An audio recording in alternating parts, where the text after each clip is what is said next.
Great Fog of London has been the chief topic in the south of Britain, its result being, of course, a great hold-up and vast inconvenience for millions. Traffic in London was completely at a standstill on many occasions. In fact, the fog was the worst on record for many a year.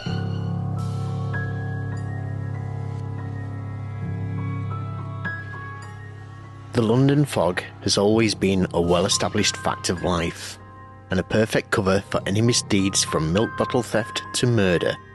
But between the 5th and 9th of December 1952, nearly 2 months after the release of Lady in the Fog, London found itself in the clutches of a severe cold snap that would see the fog become the biggest of killers. As the wonders of central heating and double glazing were still as achievable as flying skateboards are to us now, the obvious response to a bitter early Friday morning was to light up the coal fires in an attempt to get warmed through. Something was different about this particular day though, and by mid-morning the city was suffocating under an acrid yellow blanket, the likes of which had never been seen. No one was to know that this would be the start of a perfect chemical storm. At the time, London was very much a hub of industry with power stations and factories all over the city centre, and as they all used low-quality coal due to its price, the sulphur dioxide released into the fog from these would be one of the lethal ingredients.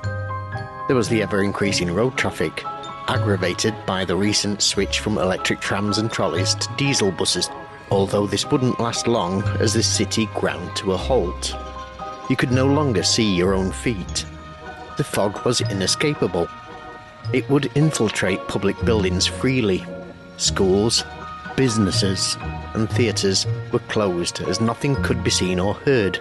The smog would coat everybody, and a walk to the shop on the corner would leave you looking like you'd been down the pit.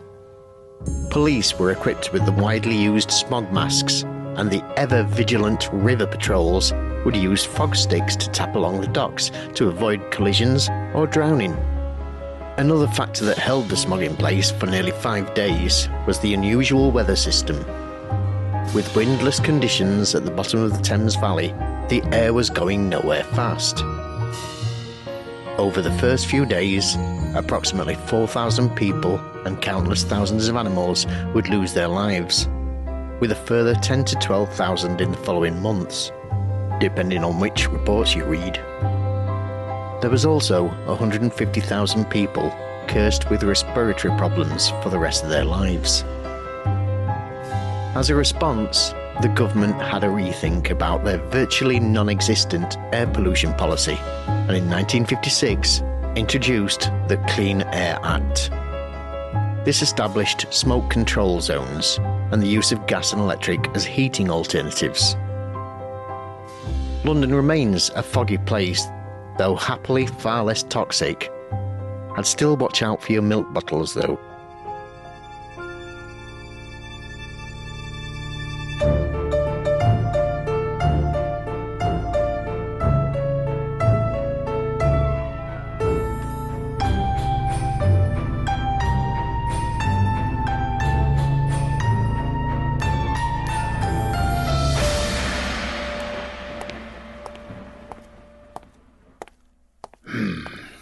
What the hell? I can't see a thing. That bloody Kev, he's a jinx, I swear. One mention of horrendous fog and I turn into Mr. Magoo. All right, I give in. Where's the front door gone? I can see the Peter Cushing gargoyles. Oh, Ingrid. Hello. Haven't seen you for a while. Yes, door. And all of you as well. Do forgive me. Let me just get my keys and we'll get you all inside.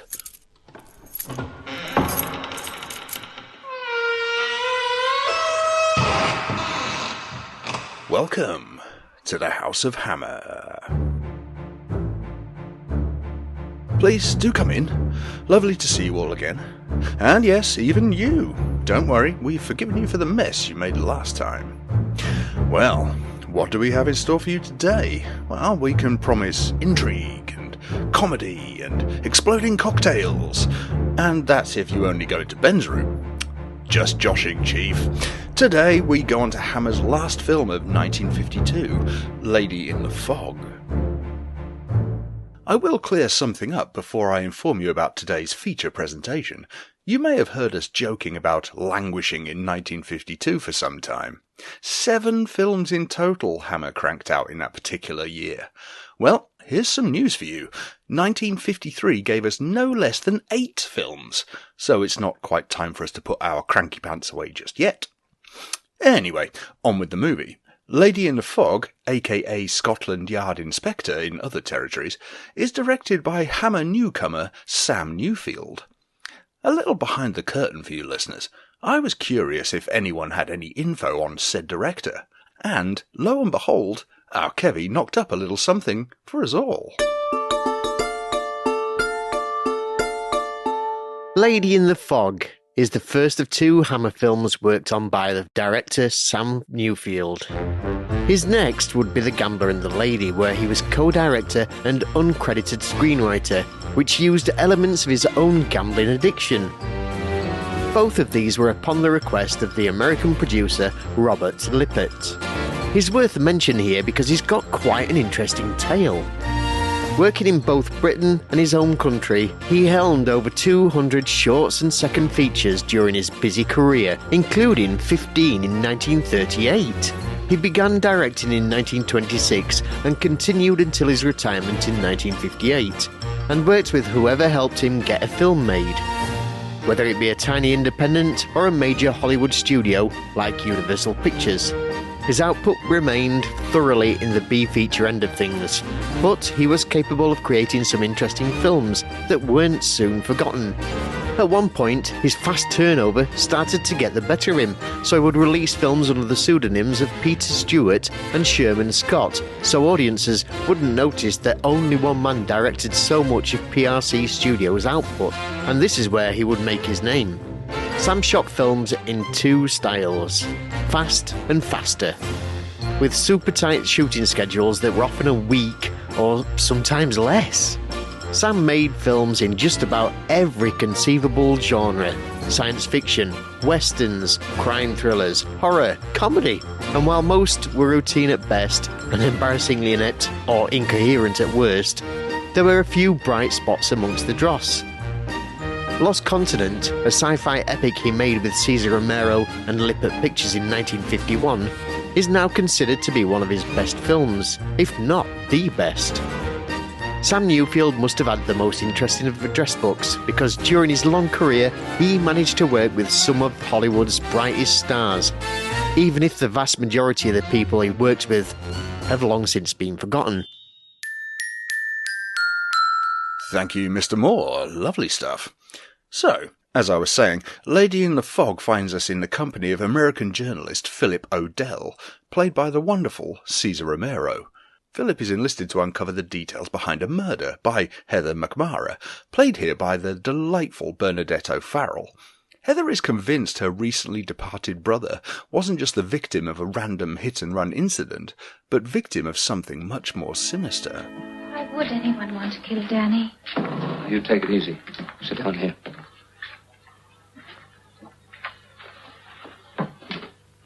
What makes you so sure? He was always in trouble, trying to get money without working for it. I never heard from him except when he wanted something or was in a jam. And that's why he called you tonight? No, that's what's so funny. I hadn't heard from Danny in months. Then tonight he wants me to meet him. He said he'd a surprise. He was bringing it over. Surprise? Don't you see, if the surprise meant that Danny was in the money, somebody might have killed him for it. It's possible. But in a London fog where you can't see 5 feet in front of you, not very probable. You're really convinced, aren't you? Miss McMorrow, Yes, the constable tells me you have reason to believe this was not a simple accident. yes. Have you any evidence to support this? No. It's just, well, intuition. Intuition. Yes, he was always mixed up with the wrong sort of people. Who were these people? I don't know. I haven't seen Danny for several months. Where was he living? I don't know, I'm afraid. I see. Well, if you do find any information to substantiate your theory, we should appreciate your contacting us. Good night, miss. Up. Good night. Well, that's that, I suppose. What, you giving up that easy? Why not try Scotland Yard? Suppose they'd let me pass the front gate. With me, of course. Inspector McLendon and I are buddies. We're like that. It honestly doesn't take Philip much convincing, and who can really blame him? Not only does it give him the chance to pal around with the aforementioned Heather, but also with Margaret Maybrick, played by the wonderfully glamorous future Miss Moneypenny, Lois Maxwell. Margaret is a nightclub owner who just may hold the key to what happened to Heather's brother. You may regret asking me to dance. I don't think so, Peggy. You know me? No, but I figure since the name of the place is Peggy's and you're the boss. Surprised? Yes. Surprised to see you and your wife out in weather like this. She's not my wife. Just a friend. Heather McMara. McMara? Any relation to Danny McMara? Yes, his sister. Do you know him? Well, of course. He's one of my best customers. He even proposed to me once. What's he doing now? He just got himself killed. Oh, no. Yes, he was run down by a car. We were hoping you could help us. Help you? Yes, trace his last movements these past few days. Why? What good would that do? Well, his sister thinks it was murder. And the police? There really isn't any evidence. I just thought that if she could find out for certain one way or the other, she might feel better about it.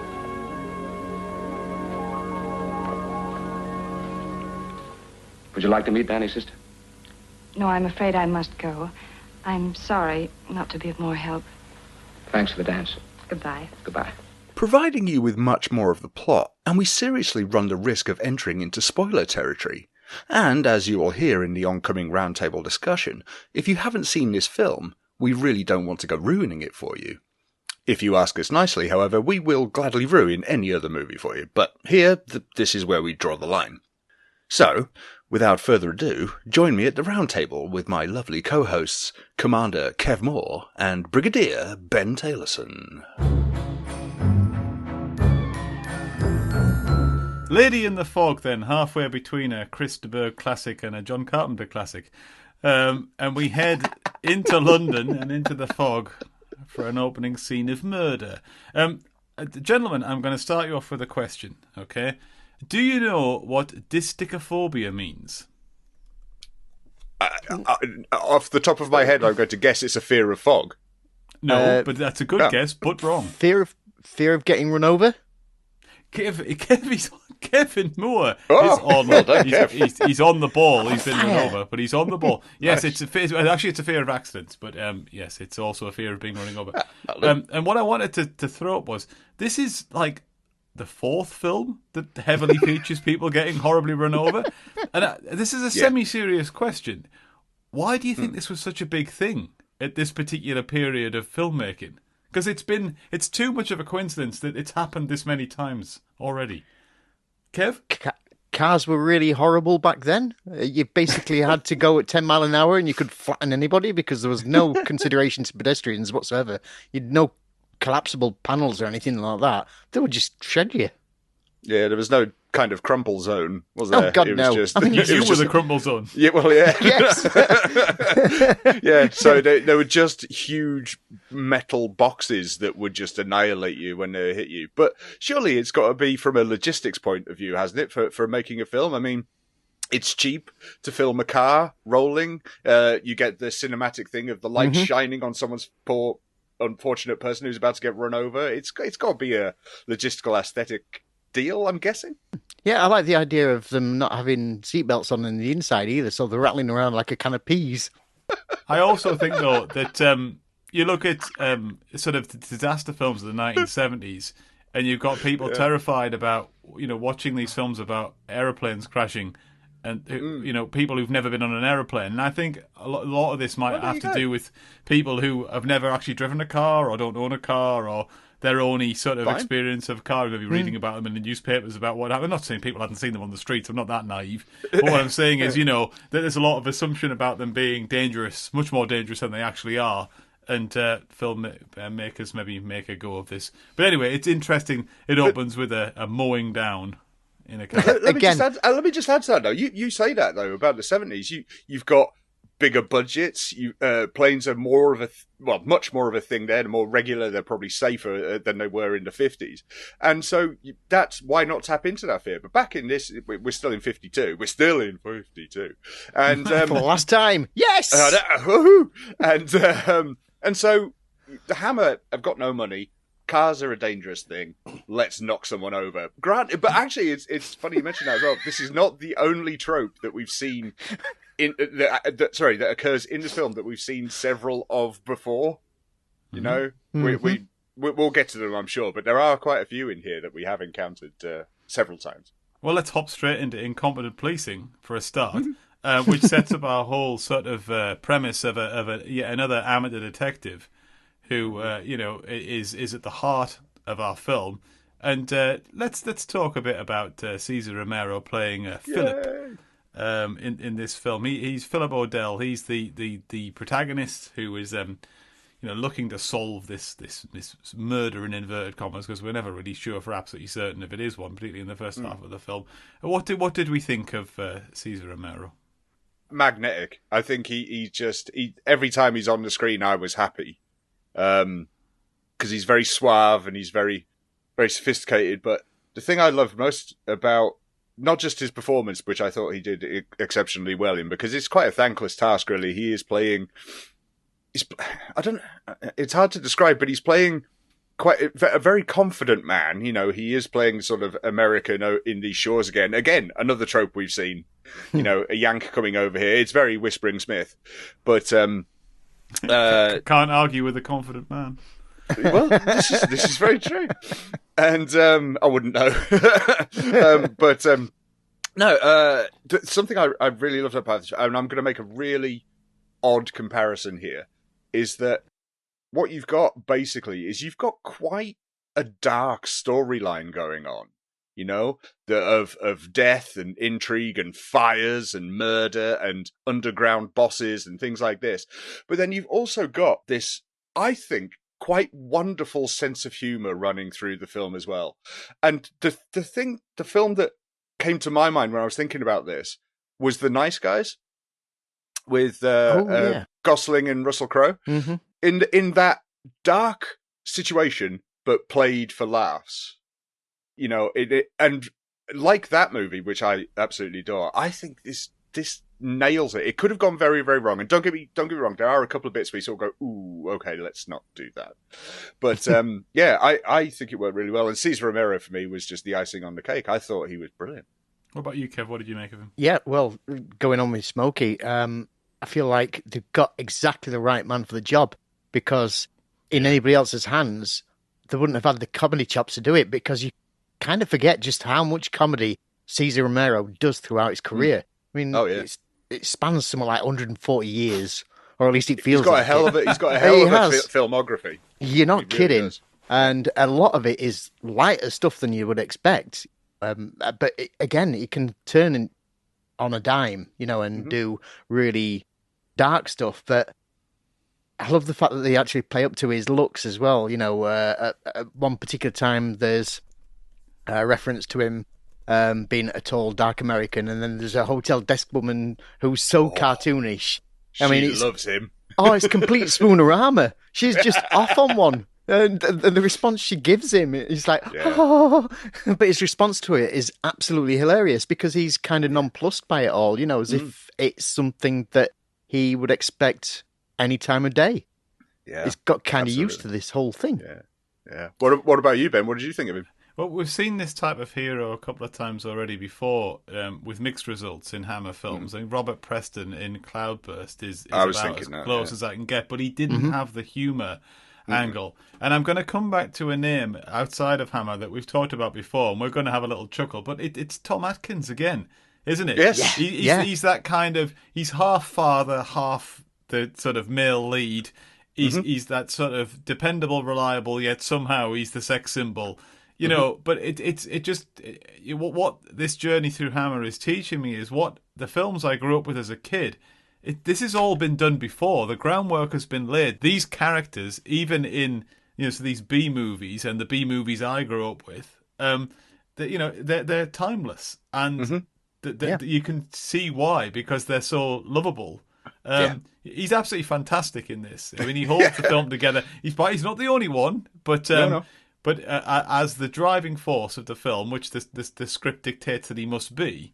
Yeah. He's absolutely fantastic, and as you say, he sets the tone.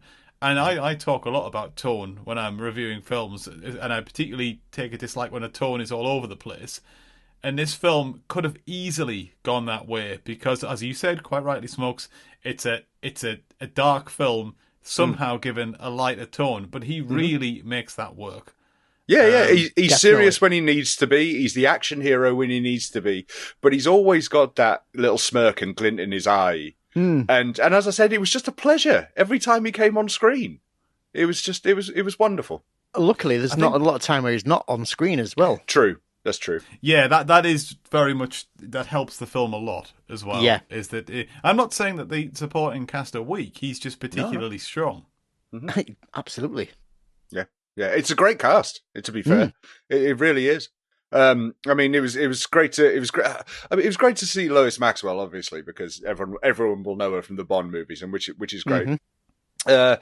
Bernadette O'Farrell, who was a new one on me, kind of fell in love there, sort of. Yes, because she's just delicious. Yeah, she plays Maid Marian in Robin of Sherwood. Oh, really? Oh, okay. Yeah, I have seen the 50s TV, Robin Hood, that one. I've got you. Yeah. And then, of course, we get Katie Johnson reappearing as well for another appearance in a Hammer movie. Yeah, and Mary McKenzie. Yes, yeah. But someone I wanted to point out... because she'd no scars. Well, no, very different from her last film. Oh, yeah. Yes, that's in Stone Face. Yeah. But then also there was a guy I wanted to highlight, which is Lloyd Lamble, who plays Martin Surreby, the guy who's in the Institution towards the end of the film. He's great. who, if his performance, if it wasn't an influence on Richard Attenborough in 10 Rillington Place, then I'd be very, very surprised. That's a very good shout. It's almost an identical performance. It's so strange. It's just a little lighter on the voice. Yeah. But apart from that, it was just, I was blown away by it both times, because it's a great performance as well. He's only in the film, 5 minutes? I was blown away by it. I thought he was outstandingly good. It's the way that he underplays it. He's kind of got a quiet cool to him. Very matter of fact about certain aspects that we'll not go into. But yeah, very much so. Yeah. It's quite a surprise. A little bit. Yeah, with the I mean, it's not quite, but it's almost sort of Hannibal Lecter-ish, isn't it? It's that sort of cool, detached, and I would say the Brian Cox's version. He does what he does because that's his way. He's very matter of fact about it. Yeah, that's the term. Yes, absolutely perfect. Yeah. But I thought it was an outstanding performance. I thought it was brilliant. If we just drop back to the opening of the film, it kind of sort of encapsulates what we've already said about how there's something very serious happens. I've already said somebody is run over, and we have a distressed woman who believes it's her brother that's been killed, and she enters a bar, and we have our hero. And we are in the pub straight away, by the way. Yes. It's a slightly classier joint than that, I'd say, than the pub. But they're concocting a cocktail. The cocktail from hell, it would appear, called the Dusseldorf Detonator, complete with mushroom cloud. Which is gentlemen, excellent. Little bit, gentlemen. Are you cocktail fans? Smokes? Do you like a cocktail? I'm not very good with spirits, so I tend to stay away from them. I have had some over the years, but I'm not massively into them. Kevin? I've had gallons. Tonight or in previous? This afternoon. This second? I'm on one now. Well, to hear more about cocktails that other than the ones that Kevin has had, here's, me talking about them.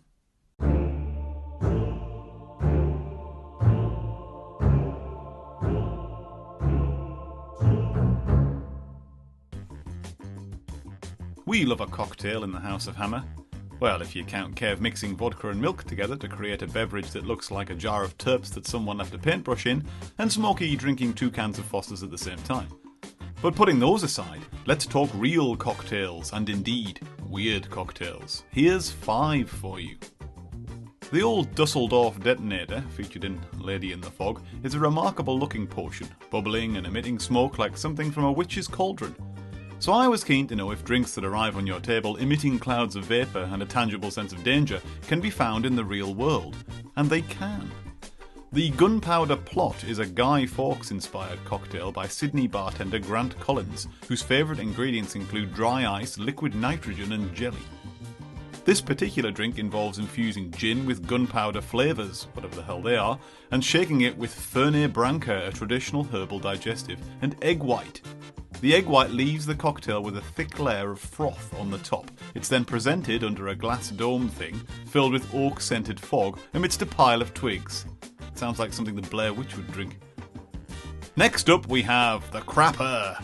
This appears to have been the signature beverage of the sadly now closed Rock and Rita's bar and restaurant in Las Vegas. Internet research leads me to believe the drink was some sort of chocolatey pina colada, topped off with chunks of Snickers bar as a garnish. So you've effectively got brown floaters atop a brown liquid, hence the name. However, the real genius, if we can call it that, is if you order one, it gets served not in a glass, but in a tiny porcelain toilet that you get to keep. Nice. Speaking of cocktails where you get to keep the receptacle afterwards, there's the Diamonds Are Forever cocktail. This is made from an array of premium ingredients including Lereude Grand Champagne Cognac, Luxor 24-carat Gold Flake Champagne, and the Bitter Truth Jerry Thomas Bitters. It's served in a Swarovski crystalline cocktail glass with a diamond embedded stem, which, remember, you get to keep. And all for around $1,500 at the New Skyview Bar in Dubai. You know, the toilet drink was only $25 and you get to keep the toilet, so I know whose side I'm on. Ever wanted an excuse to go to Yukon, Canada's smallest territory? Well, I'm about to give you one, in the form of the Sourdough cocktail. This somewhat unusual drink dates back to 1973, but its origin dates back even further than that.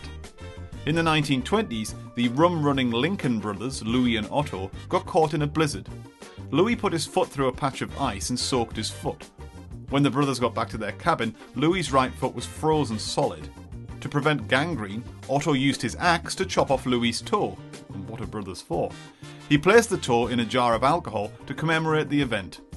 In 1973, legend has it that Captain Dick Stevenson found the jar and the toe in a remote cabin. He came up with the idea, and I'm not quite sure how, of the Sourdough Cocktail Club, an exclusive club in Dawson City with one membership requirement. In order to gain admittance to the club, potential members must drink the legendary sourdough cocktail. This involves putting the toe into a drink and drinking it. And there's just one rule. You can drink it fast, you can drink it slow, but your lips have got to touch that toe. In 2013, Joshua Clark, a writer from the New Orleans, was passing through Dawson City when he heard about the most disgusting cocktail in the world. As a man of many adventures, he wasn't content just to drink the drink, he decided to take it one step further, and he swallowed the toe. He then did what we'd all do after a bit of drunken cannibalism. He ran away, and was declared banned from the downtown hotel, the home of the sourdough cocktail. Fear not though, alternate toes have been sourced. In fact, since its inception, the club has acquired, by donation, over 25 toes, so you can still join this exclusive club of only about 95,000 people who've sourdough'd one off for only $6. What a bargain. And as I've said many times before, let's finish off with a tapeworm. This cocktail involves mixing vodka, Tabasco and black pepper in a shot glass before adding a healthy squeeze of mayonnaise, which is left to snake to the bottom, looking like a hideous squirming parasite. Bottoms up!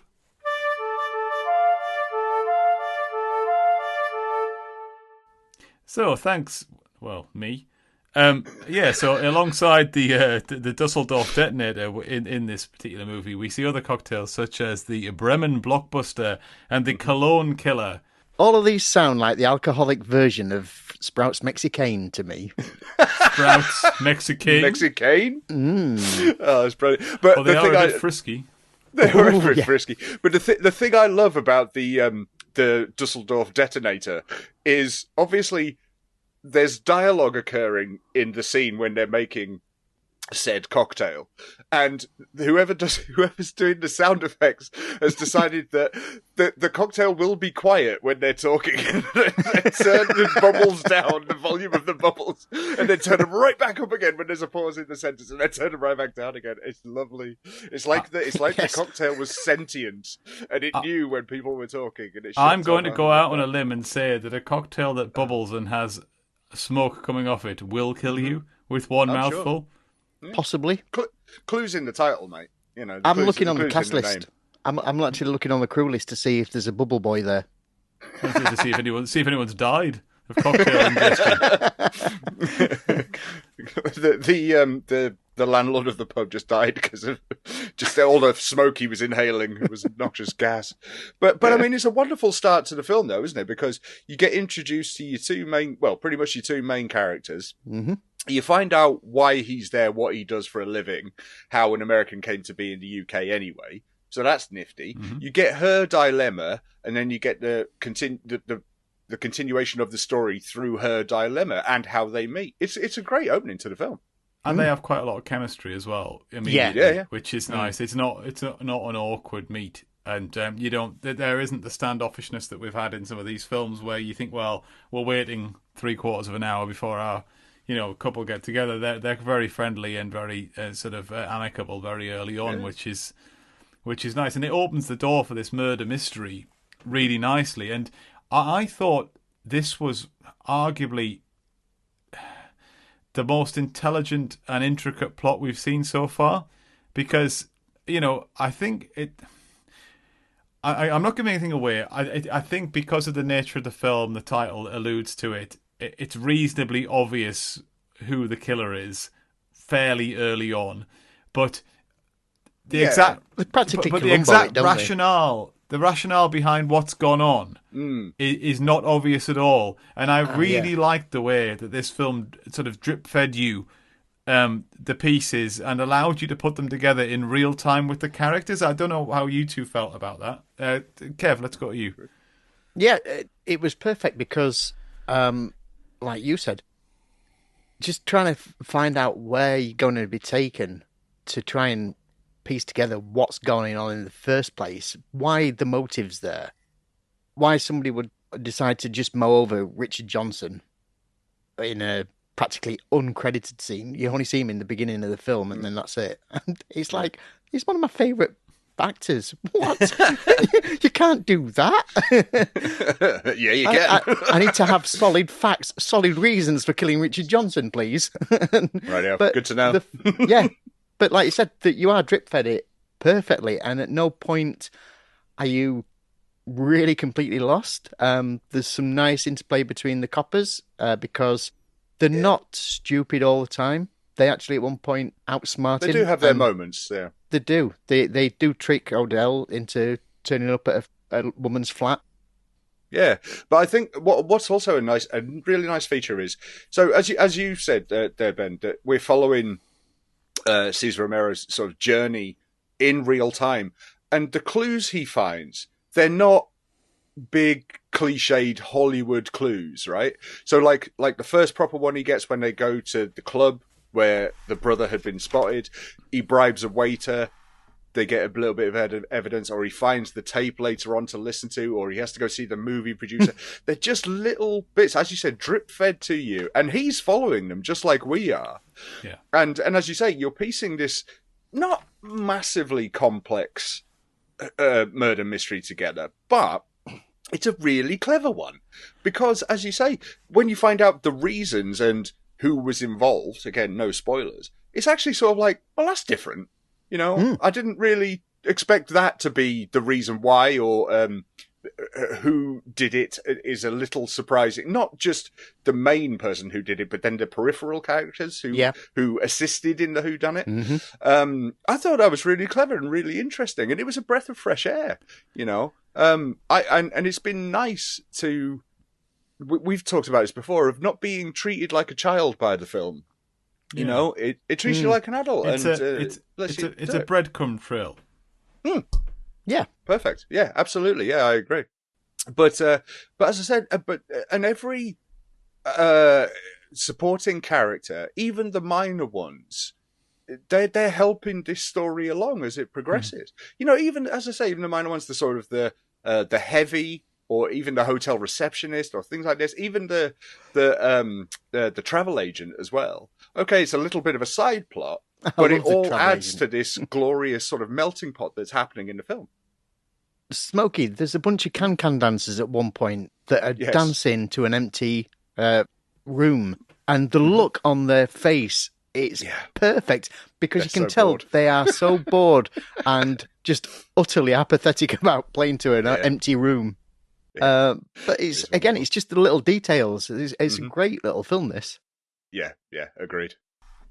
It's quite difficult to talk about the intricacies of the plot without giving much away, so we've purposefully kind of not been doing that. But if we can talk a little bit about the climax of the film before we move on to our sort of overall look back at it and ratings, we end up in a bombed out sort of warehouse or garage. It's a great setting.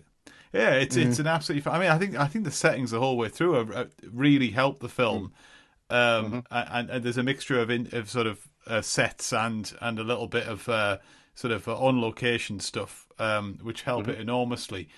But whereas, you know, in other films, the sort of the action set piece that finishes off the film might feel a little bit out of place. Here, it's quite a satisfying sort of climax.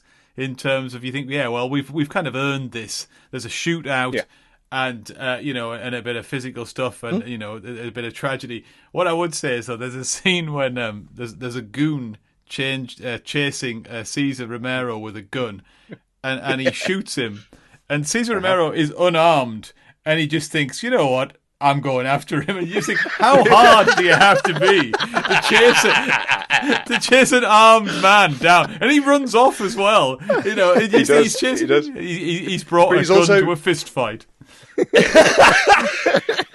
But he does. I thought of you when that scene was happening, Ben, because the goon, as you call him, does one of your favourite things, which is that when he runs out of bullets, he lobs his gun at Cesar Romero. It's the only logical thing you can do. It's exactly last act of a desperate man. So if it does not work, you can hit it with him. Yeah, exactly. Yeah, but I'm really glad you mentioned that, because we said something pretty much the exact opposite when we did. Was it Wings of Danger? And when they had the shootout at the watermill, and we were just sort of like, well, that was, we've seen this watermill, let's film in there because we can, kind of thing, and it didn't really do anything. But with this, it was sort of like it was part of the plot. It was used, and it was a great setting because it was a film studio, and then they used every aspect. They used the spotlights for it. They used the glass and the corners, and I thought it worked really well. It was a great place to set the shootout. But can we just this has got to go on the bingo card, lads. Another spectacular fight in this. By the way, there's a scene when Cesar Romero sees the bad guy reaching from a gun in his desk, and he launches himself across the desk. No stuntmen. No stuntmen. It was awesome. He's like a gazelle. He's just over that thing. It does remind me how bulletproof door frames are as well.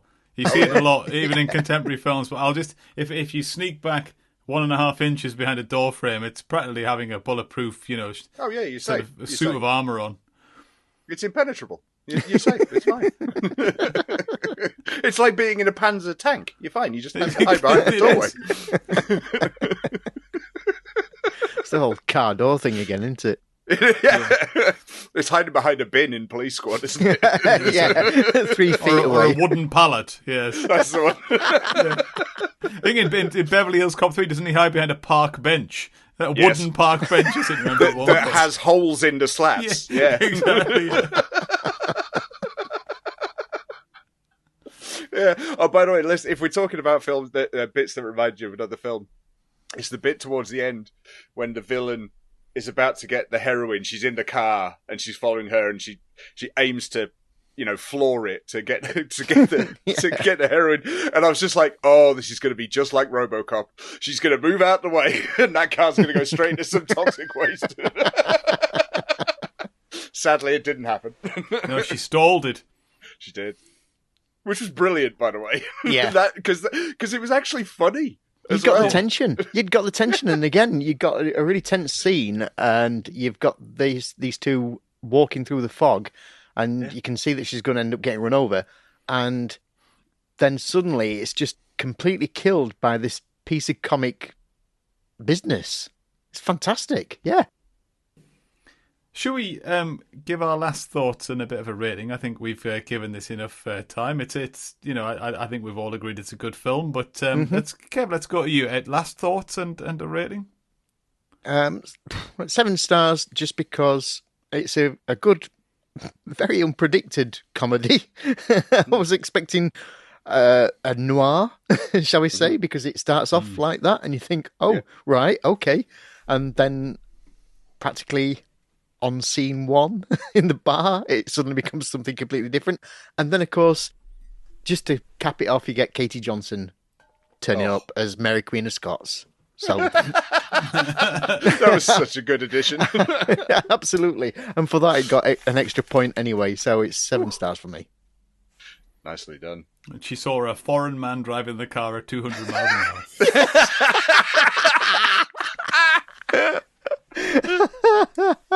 Oh, so good. Smokey, yourself, last thoughts and a rating? I'm with Kev. I was expecting a more noirish affair, not like Stolen Face, but a bit more like Cloudburst. I think a bit more along those lines. I was expecting it was going to be a slow burn British thriller, and as I said, whilst some bits of it are quite dark and do require to be taken quite seriously, what actually occurred on screen, and a word must go to the script as well, by the way. I think the script is wonderful. But what does occur and what you are treated to is this wonderful mash of dark noir drama with a wonderful high spirit to it. And as I said, even the bits of slapstick in there, which I'm not massively a fan of, I didn't mind at all. I thought they actually fit, with the breaking of the policeman's pipe all the time, or the issues of trying to get booked on a plane, which was a little bit silly, but it still kind of worked. And obviously it led up to the big joke at the end, the big finale. So that was all fine. Carried by Cesar Romero, absolutely wonderful. Great, but all the cast are wonderful. As I said, I'm in love with Bernadette O'Farrell. She's absolutely delightful. Yep. This is a cracking little film, and it's 76 minutes. Yeah. It's so easy to just stick on and enjoy if you've got a spare hour and 20. Just easy. So I really enjoyed this. I'm going to give it an 8 at the moment, but I can see it going up to a 9 at some point in the future, because this is just a joy to watch. I thoroughly enjoyed this film. It's brilliant. How about yourself, Ben? Yeah, I thoroughly enjoyed it. I think the irony for me is, and others may disagree, but I'm not so sure on the page this necessarily read massively as a comedy. I think Cesar Romero brings a lot to this to make it successful in that tone. I think it was nice for me off pod to have a little either conversation, I can't remember if it was a conversation or a little text interaction with you, Smokey, where we kind of both agreed this is a comedy, isn't it? Yeah. And it kind of reassured me when I watched it the first time that I wasn't reading it wrong. Yeah. But I thoroughly enjoyed it. I enjoyed the mystery side of it. I enjoyed watching along and sort of trailing the breadcrumbs and uncovering the mystery as it went, without feeling stupid or without feeling cheated or without feeling as though the scriptwriter were withholding things from me purposefully. No, it was great. I enjoyed the action, enjoyed the comedy, enjoyed the romantic side of it. I thought Lois Maxwell was absolutely stunning. Yeah, she's great. And Cesar Romero was absolutely brilliant. I'd give it an 8 as well. And wonderful. I could watch this over and over again, and it's a thorough recommend from me. Something that I'm really liking is that for every film we review, Kev is very kind in putting the sort of the encyclopedia page about the film for us available, so we can have a read of that. And it's I don't know how this is happening, but it seems that every time whoever wrote that trashes a movie, we love it. Yeah. And he didn't like this film at all. He hates it. And He really does. And I was watching it going, but this is, right, so the reason I'm bringing this up is because this may happen with some of our listeners who like to watch the films as well, is that he didn't get the joke, that this reviewer, he didn't get it at all. And I'm just wondering if that might be the case for other viewers as well. But we got it, so hopefully others will too, because I think there's a joke there, and it's definitely worth getting, because it just works.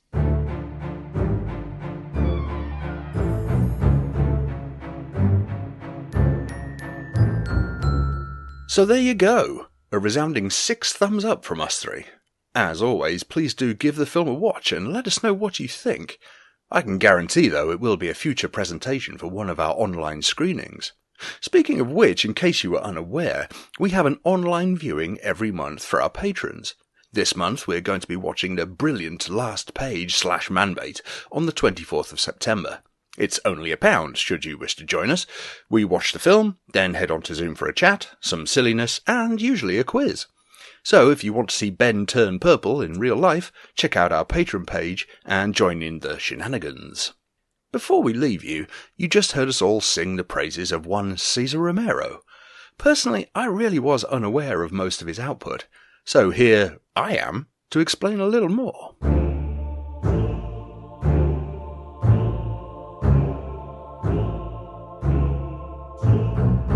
If, like me, your main exposure to Cesar Romero was as the clown prince of crime in the fabulous 1966 Batman TV show with Adam West, or as Chris opposite William Powell and Myrna Loy in The Thin Man, then you can be forgiven for thinking his career was somewhat brief. Thankfully, after learning more while researching for this episode, I discovered just how vast and expansive his filmography actually is. Over 200 appearances in film and TV over a mind-blowingly impressive 60 years. It would take a seriously long episode to cover them all, of course, but when you take into account the range of the man, with anything from Wee Willie Winky, the Cisco Kid, to Ocean's 11 on film, and then add into the mix the myriad of TV appearances, including Rawhide, The Man from U.N.C.L.E., Bewitched, Magnum P.I. and The Golden Girls, it's impossible to not be impressed. The fact of the matter is that the more I read up on Cesar Romero, more and more respect was garnered for him. A confirmed lifelong bachelor, but above everything else, he put family first. Also, a staunch political campaigner too, who genuinely seemed to care and only wanted to help other people. One phrase I heard about him was that he was a gentleman's gentleman, and I've got to say, surely all of us men should be aiming for that. For millions of fans, he will always be remembered as that villainous rascal the Joker on the hit television series Batman. He brought that enormous energy into everything he did.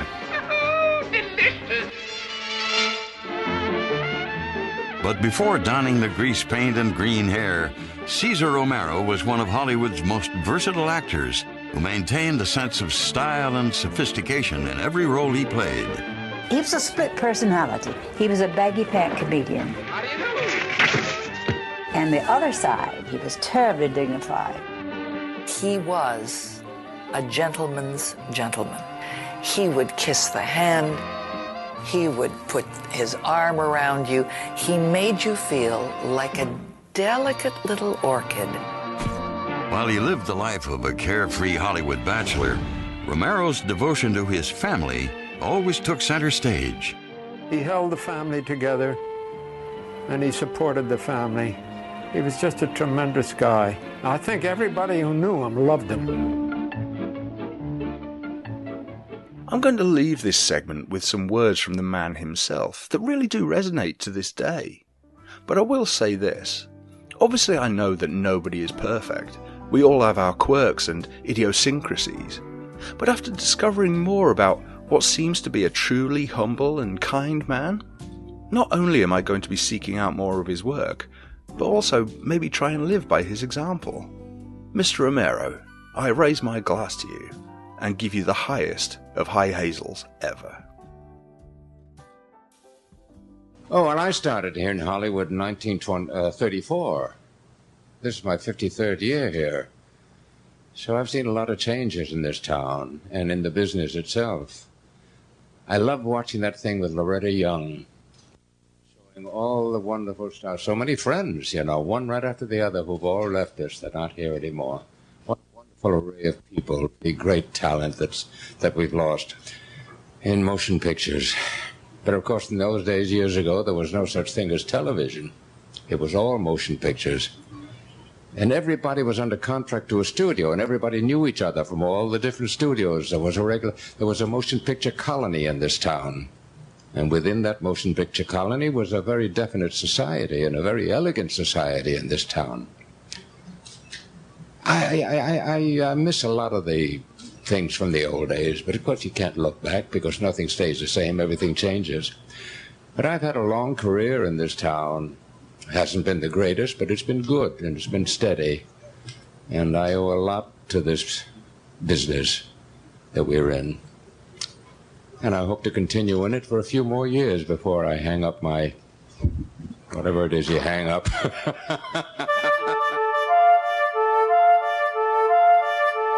Well, my friends, our time here together is at an end for this episode. However, we will be back very soon to regale you with tales of gambling, more people getting twonked by cars, and passing bad checks. And if you're very lucky, we may just talk about a film too. During the meanwhile, should you wish to find us, we can be found on Twitter and Instagram at HouseHammerPod, and you can email us at scream@houseofhammerpodcast.com.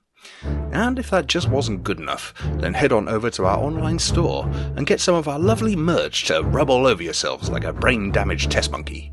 Or, just buy a t-shirt. It's up to you, really. The link for that is in the show notes. And on that note, until next time, from me, Smokey. From me, Kev Moore. From me, Ben Tillison. We hope you have a wonderful fortnight until we are back with you again, here at the House of Hammer.